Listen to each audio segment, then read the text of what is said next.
Okay, this is the steamer F300DT. Okay, as you can see now it's not working. So here you have the button to turn it on and off. And when you do so, the screen just start working. Okay, so here we have some other elements. Here we have the deposit water for the water, and this is the part that goes in here on the top. This part, the lid, might be a very tight one, otherwise you can have some problems with the steamer. And we are going to proceed to show you how it works. First of all, usually the water it's poured in here, but our recommendation is to put it directly to the deposit water, because sometimes the water remains in this part, as you can see. Let me remove it. And it can cause a short circuit, which is very annoying, and it's very dangerous for the device itself. Okay, so I am going to put the water directly to the deposit. As you can see, I will do it again. But first, I would like to explain to you a very important thing about the deposit. So here you have, if you can appreciate it, the minimum and the maximum level. It is very important to put the water between these two levels, otherwise the steamer doesn't work at all. Okay? Later on, I'm going to explain to you the message that the steamer will send, will show on the screen to let you know that there is a problem. Okay? So I'm going to put the water in it. It is highly recommended to put distilled water in order to avoid any type of problems, any type of dirtiness inside the steamer. Okay, so like this will be nice. I'm going to proceed to put it in here. One thing that you have to know is that you have to press this part to remove it, okay, like this. And if the lid is on, you won't be able to disassemble the deposit, okay? As you can see, it is a security pin for the steamer. Okay, so let's proceed to start with the working device. First of all, I'm going to turn it on, and then, as you can see here, we have a few things. This is the energy that you can regulate it, the power of the steamer. As you can see in here, is in the maximum level, so you can put it less or more. You can regulate the time of the treatment. Right now you have 15 minutes, but you can put more, of course. We are going to leave it in 15. And to start the device working, you have to press vapor. We are going to wait a little bit until the water will be warm, okay? And then later on, when the steamer will be working in here, you can press the button ozone, which is this one. Usually, you have to wait like 4 minutes to start to see the steamer, okay? But now I've been working with it, so it will be faster. Another thing that you have to know is that the arm has different positions, okay?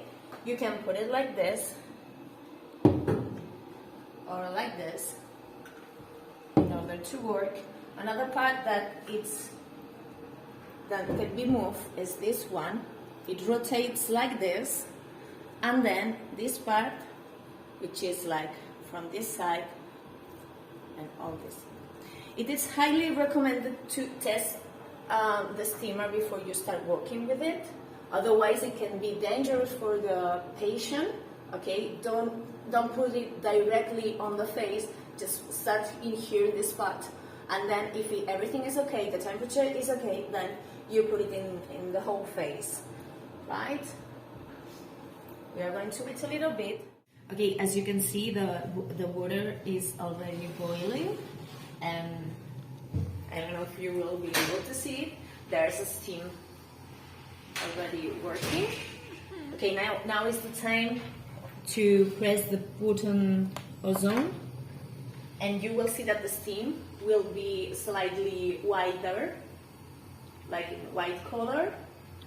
Another thing that you can do to make a better treatment is to put some essential oils in here. Actually, in the manual, it is everything is specified, and you know, it's powerful. It's nice to do the treatments.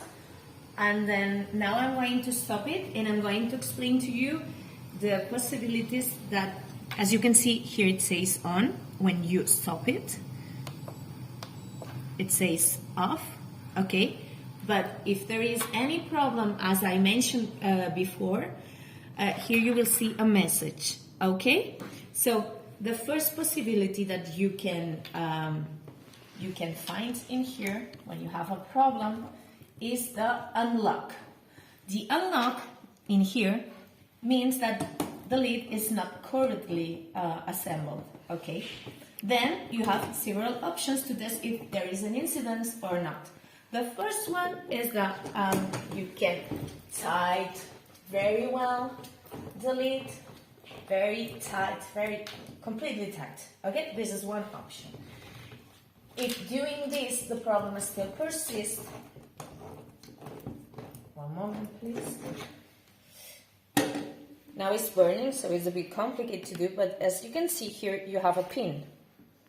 If you remove the plastic ring, the joint, which is very important to correctly put it in here, then if there is the message in here with the unlocked, and then you press this one, this is a security pin, if you press it with your finger, with a pen or a pencil, and the message disappears, then that means that the steamer correctly works. So you have to make sure that the joint is correctly put it in here, and you have to tighten everything very well, and then again it is pretty recommended to put the water directly to the deposit, okay?